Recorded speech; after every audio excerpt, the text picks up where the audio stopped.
A warm welcome to the program today. I'm Amarachi Ubani.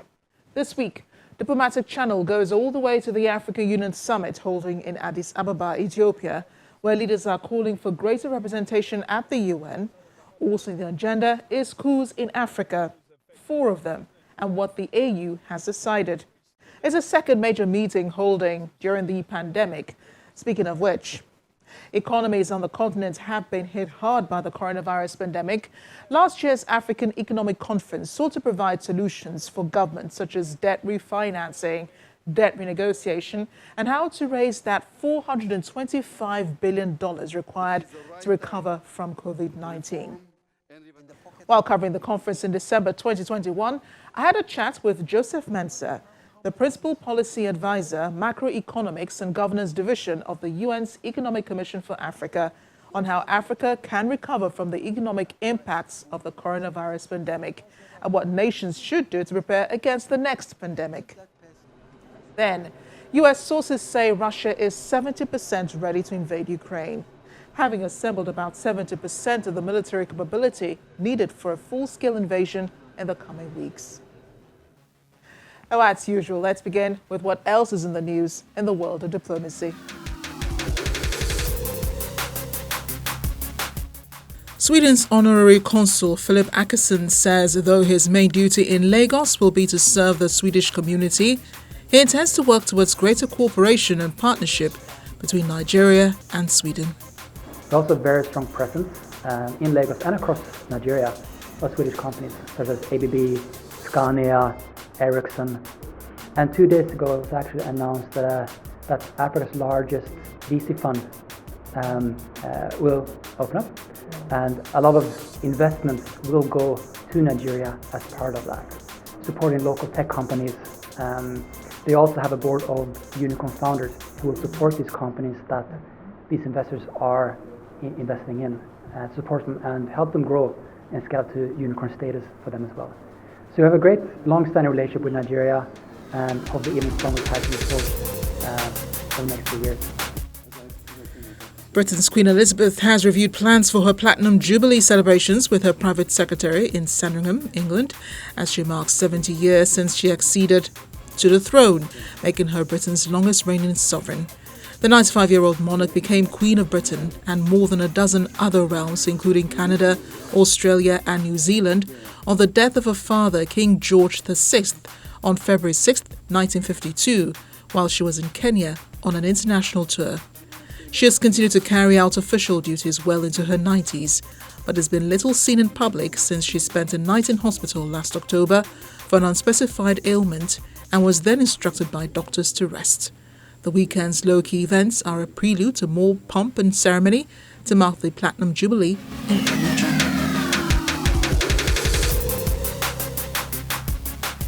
Welcome back.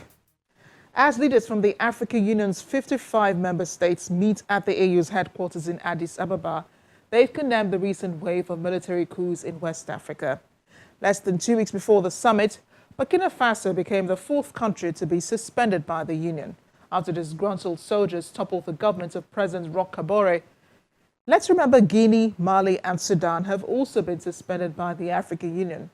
Head of the AU's Peace and Security Council, Ambassador Bankole Adeoye, said, "Every African leader in the Assembly has condemned unequivocally the wave of unconstitutional changes of governments. Do your research.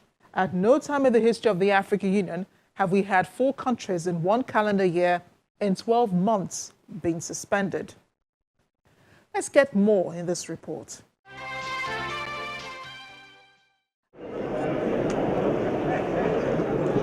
The African Union also denounced the worrying resurgence of military coups. However, the AU has been accused of being inconsistent with its responses on the continent. Leaders did not suspend Chad after a military council took over following the death of longtime President Idriss Déby Itno, who had been at the forefront in the fight against insurgency. UN Secretary-General Antonio Guterres made an address at the summit via video. In it, he reiterated the UN's support for Africa. The United Nations is committed to working with the African Union to strengthen democratic and responsive governance structures and people's faith in them. This requires leadership on all sides. For example, we have signed an important new framework to ensure the EU peace support operations are planned and conducted in full compliance with international human rights and humanitarian law. He also repeated calls for ceasefire in the Ethiopian conflict, which broke out in November 2020 and has killed thousands. And I reaffirm my appeal for a cessation of hostilities, humanitarian access, and inclusive national dialogue in Ethiopia, the seat of the African Union and a country that is critical to continental stability. And I pledge the full support of my good offices to silence the guns across the continent. Meanwhile, the Ethiopian Prime Minister Abiy Ahmed used his speech to call for a permanent seat for Africa on the UN Security Council and asked the African Union to form a continental media house to counter what he called negative media representation of Africa. Meanwhile, it is not clear whether leaders substantively addressed the civil war in Ethiopia's Tigray region. A newly reappointed AU Commissioner for Peace and Security, Ambassador Bankole Adeoye, said it was not true that AU had been slow in responding to the war by appointing former Nigerian President Olusegun Obasanjo as special envoy to the country 9 months after the fighting began. He said engagements, quiet diplomacy, shuttle diplomacy may not be usually reported. He said the former Nigerian president will be heading to war-hit areas this week and that the AU will provide experts from the African continent to back up his push for dialogue. In other developments, the African Union agreed to suspend debate by Chair of the AU Commission, Musa Faki Mohammed, on accrediting Israel's observer status in the Union. Faki's moves last July drew protest from powerful members including South Africa and Algeria, which argues that it flew in the face of AU statements supporting the Palestinian territories. Both countries pushed to have the issue put on the summit agenda. On Saturday, Mr. Faki defended Israel's accreditation, saying it could be an instrument in the service of peace while calling for a serene debate. He also said the AU's commitment to the Palestinian push for independence was unchanging and can only continue to grow stronger. Palestinian Prime Minister Mohammed Shtayyeh, addressing the same opening session, called for Israel's accreditation to be revoked, saying it should never be rewarded for its apartheid regime. Two-thirds majority would have been required to overrule Faki. Instead, a 6-country committee will study the issue. Staying on the continent, 2 months before the African Union Summit in Addis Ababa, the African Economic Conference held in Sao Cabo Verde to assess progress in Africa's COVID impact response and control measures since the previous meeting a year ago. The meeting was hosted by the United Nations Development Programme, the African Development Bank, and the Economic Commission for Africa. The theme for 2021 was Financing Africa's Post-COVID-19 Development. As the meetings wound down, I had a chat with the Principal Policy Advisor, Macroeconomics and Governance Division of the UN's Economic Commission for Africa, Joseph Mensah, on takeaways from the summit. Discussions are gradually winding down here at the Africa Economic Conference. What do you think participants should take home with them? What are the key things that anybody going back home to the conference would say? One, I would say that, there's been a number of innovative ideas that have been placed on the table in terms of financing our development efforts. One is we should look into ourselves, which is domestic mobilization of resources. That is one. But what do we mean by domestic resource mobilization? We should look into deepening our capital markets. That means that the stock markets across the continent must be deepened. And to deepen it, we may want to think about how can we merge these stock markets so that we have one African stock market or something like that. But these are discussions which countries have to do. That's one. Two, in terms of domestic resource mobilization, we should look into how do we broaden the tax base, right? Not necessarily increasing taxes, but broaden the tax base could be formalizing the informal sector so that they could also pay their fair of taxes. Look at the way that in many African countries, our government officials are the only ones who are paying the taxes. How can you make it broader so therefore even those who are in businesses and making profits may also pay their fair of taxes? 3, you've got to look at property. We don't have property taxes, right?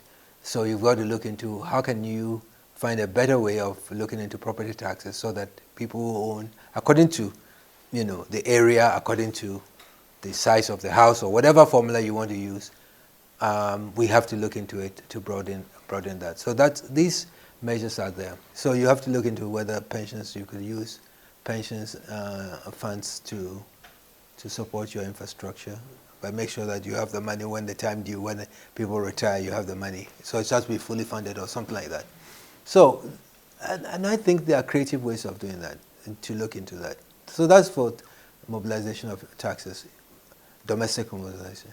Number 3, you've got to also look into the question of the amount of money that's leaving the continent illegally, illicit financial flows, right? Which is called over-invoicing, under-invoicing, and therefore we don't get the money that we need to be able to finance. And I think given that your TV network is coming from Nigeria, and I wanted to say this and applaud Nigeria for leading this charge on asset recovery. I don't know if you've heard about that. Asset recovery, because of stolen monies that have gone out, which could have been used for financing development, a new school in a village, a new hospital somewhere, a road, right? All these monies have gone out. So and Nigeria is looking into the charge on seeing how we can bring these funds back so that they can be used for development. Let's talk about the pandemic and what was the experience like in Ghana? I know we're still in a pandemic, but 2020 was a particularly tough year for many economies. What was it like for Ghana? Well, my experience, I was in Ghana then. I was trapped in Ghana because the borders were closed. Ghana's experience was first to close the borders, close airspaces, and therefore kept it closed from March till September. And what it did was it went on restriction, also went to lockdown, right? So, but what it did is not the whole country, but in selected Accra and selected areas where they thought that it was challenging. So, when you lock down people, and this COVID also presented its own challenges and, and I would say opportunities, forgive me, because people died and all that. Losing one life is as bad as losing 20 or more. But the question is, if you have people locked down, mainly the poor, right? And these are the people who are in the informal sector selling stuff on the street side. If you've been to Accra, you see them on the streets, right? How long can you keep them at home? And the reason is that you don't have any. They are not registered. They are not in the. They are not in the financials. So you couldn't do a transfer, right? Even if the government wanted to put some money in their pocket, they couldn't, right? So after a while, you realize that as a government, it's challenging for you to keep them at home. Otherwise there'll be riots, right? Because these people need their money. So they could only do it for 3 weeks, right? But what could have happened, in my opinion, which Togo must be applauded. Togo had a different system where they used mobile money. They created that technology where they transferred money on your mobile phone, right? And I think this is an opportunity that I would want to know more about it, and the African countries could study for the next pandemic. So what you could do, and why I say it's an opportunity, you can easily use the mobile money to bring financial inclusion. You get the database on everybody. There are people who are clever enough to know who should be excluded or double counting and all the challenges, right? But that in a way, think for instance, if you were in Ghana and during that crisis, they transferred you 200 cedis for the month. A poor guy, 200 cedis from the government? Oh my, I'll be happy. Coming up after the break, more on my interview with Mr. Mensah. Plus, the US believes Russia is 70% ready to invade Ukraine. Stay with us.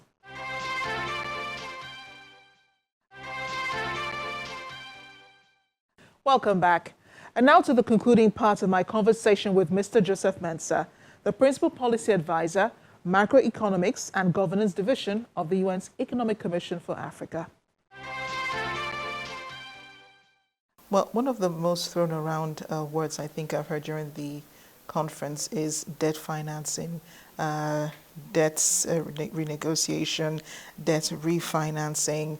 Is Ghana on board with this as well? Ghana has been borrowing like nobody's business.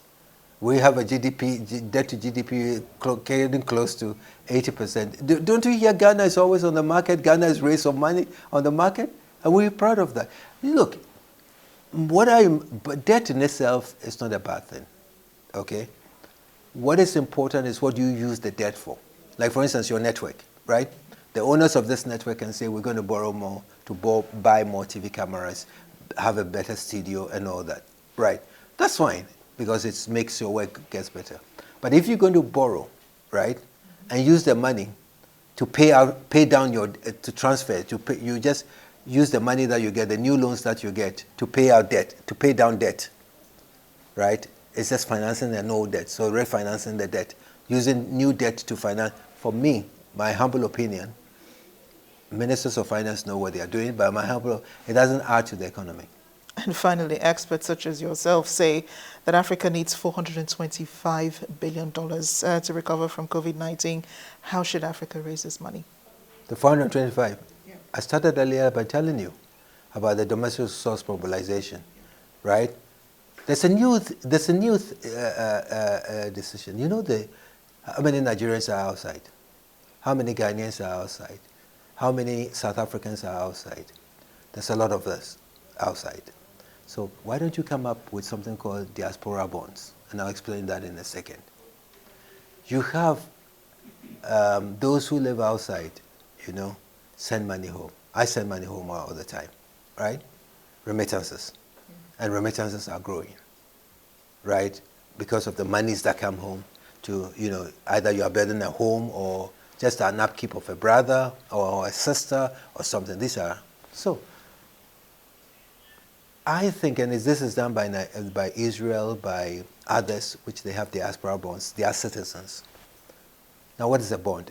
A bond is like an IOU, right? So the government comes to Joe Mensah outside, right, and says, can you give me $100, right?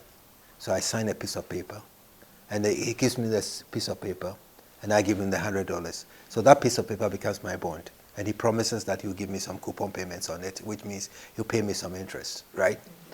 So what I could then do is that you say to Mom, I'll tell my mom, or my mom is not here, but my sister or something, look, instead of me sending you $100 every time, let me buy this bond, right? And the return that the government gives me, the $5, $20, whatever is what I would give to you. So therefore, it makes it worthwhile for me to be investing in the country, right? So you can have that bond for citizens to hold, that diaspora bonds to hold. But you would ask me, the first question you ask me, what confidence do I have in my government to hold that money, right? So therefore, you have to do it in a way, and linked to this is transparency, accountability, all those issues.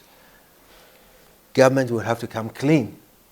The books have to be opened, because if you want to, you have to build confidence for people to be able to hold their bond, because they may not want to. So apart from that confidence, you also have to find a way to guarantee the bonds, the diaspora bonds, right? There has to be a guarantee, so that in case there's a default, right?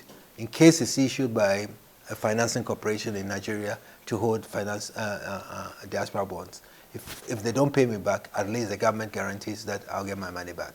Risk is not in our psychic. Look at the people who walk across the Atlantic, the Sahara, to get to Europe. They take a risk. And one time somebody was being interviewed and said, why are you taking this risk? He said, being at home is even a risk also.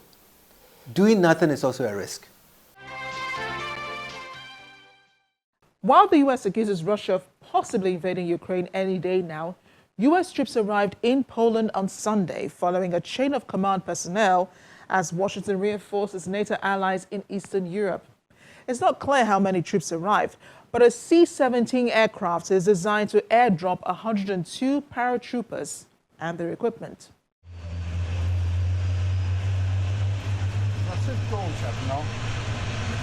On Saturday, a small plane carrying the commanding general of the 82nd Airborne Division, U.S. Army Major General Christopher Donahue, landed at Redzow-Jansionka Airport following a few planes with U.S. military equipment and an advance group. Poland's Defense Minister Mariusz Błaszczak told media that the first group of American soldiers from an elite unit and that more planes will be landing in the coming hours. On Wednesday last week, President Joe Biden ordered nearly 3,000 extra troops to Poland and Romania as Washington moves to reassure jittery NATO allies. The Pentagon said around 1,700 service members, mainly from the 82nd Airborne Division, would deploy from Fort Bragg, North Carolina, to Poland.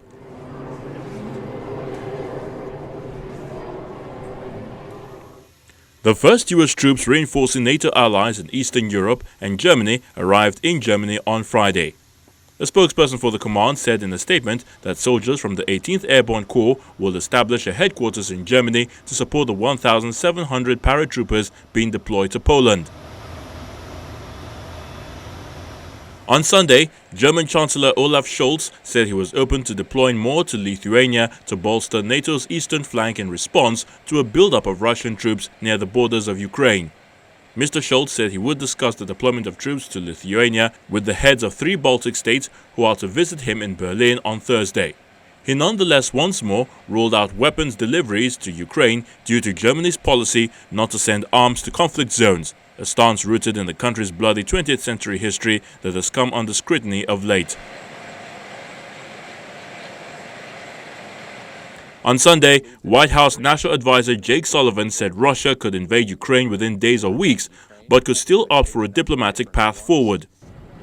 Earlier, 2 U.S. officials said Russia has in place about 70% of the combat power it believes it will need for a full-scale invasion of Ukraine and is sending more battalion tactical groups to the border with its neighbor. Satellite images by a private U.S. company published on Sunday showed details of military maneuvers at the Belarus border with Ukraine ahead of joint drills announced by Moscow and Minsk that NATO has called the biggest deployment to Belarus since the Cold War. Russia and Belarus have said they will hold joint exercises called Union Resolve 2022 on February the 10th to the 20th, aimed at training to repel an attack on southern borders of their alliance.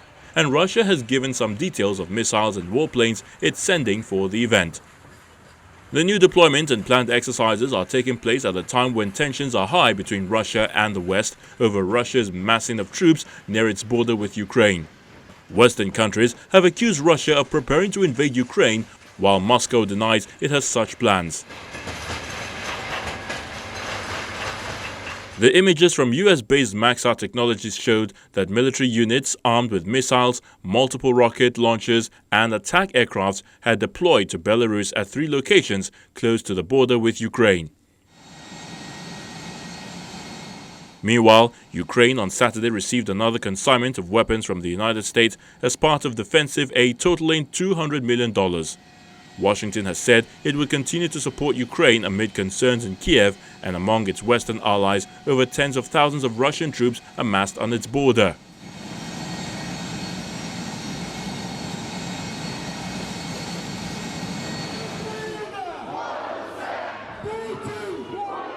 Over in Kharkiv, Ukraine's second-largest city, thousands of residents marched through the city center carrying national flags to demonstrate patriotic spirit amid growing tensions in Russia. President Volodymyr Zelensky said in a recent interview that Kharkiv could be the first city to be invaded by Putin's forces.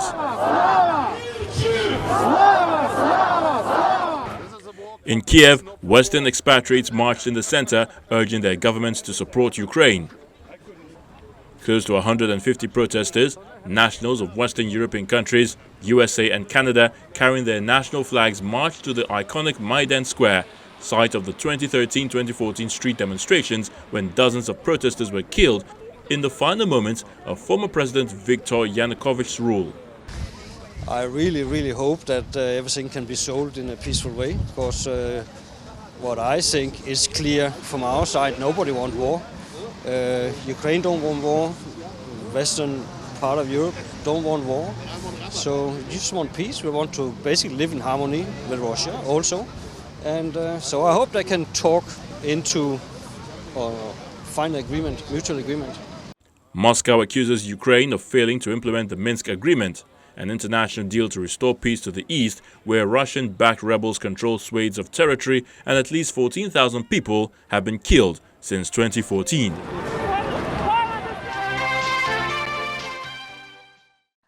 This is where we end the program this week. Thank you so much for watching.